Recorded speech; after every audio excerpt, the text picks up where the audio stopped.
वृंदावन का रहस्य और इतिहास सिर्फ मंदिरों या कथाओं तक सीमित नहीं है।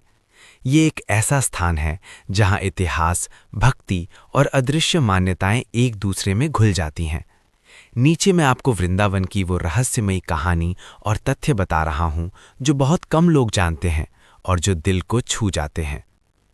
वृंदावन का वो रहस्य जो बहुत कम लोग जानते हैं। वृंदावन कभी नष्ट नहीं होता, ऐसा क्यों माना जाता है?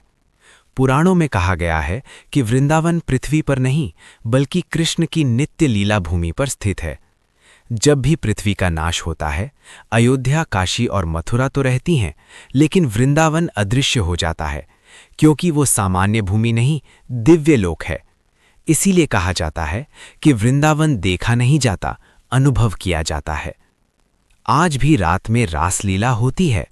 स्थानीय साधु और पुराने निवासी मानते हैं कि रात के 12 बजे के बाद निधिवन में श्री कृष्ण और राधा रानी आज भी रास रचाते हैं। इसी कारण आज तक कोई भी व्यक्ति रात में निधिवन में नहीं रुकता। पेड़ टेढ़े मेढ़े हैं, जैसे नृत्य की मुद्रा में। सुबह जमीन पर चरणों के निशान, टूटी मालाएं और गीले वस्त्र मिलते हैं। जो लोग चोरी से रुकने की कोशिश करते हैं, उनके पागल हो जाने या अंधे हो जाने की कथाएं प्रचलित हैं। वृंदावन में पशु भी सामान्य नहीं माने जाते। कहा जाता है वृंदावन के बंदर, गाय, मोर सामान्य नहीं, ये सभी गोप गोपियां या देवात्माएं हैं। इसीलिए यहां पशुओं को चोट पहुंचाना महापाप माना जाता है। कई संत कहते हैं ये हमें परखने आते हैं। श्री कृष्ण ने वृंदावन को क्यों छोड़ दिया, लेकिन लौटे क्यों नहीं? ये बहुत गहरा रहस्य है।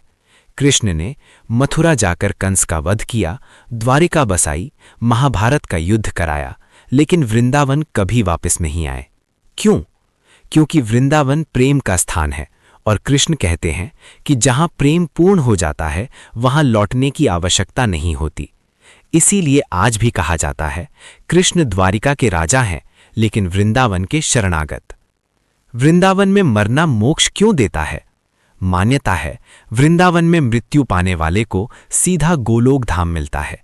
इसीलिए आज भी हजारों वृद्ध लोग अपने अंतिम समय में वृंदावन आ जाते हैं। यहां मृत्यु को अंत नहीं, मिलन माना जाता है।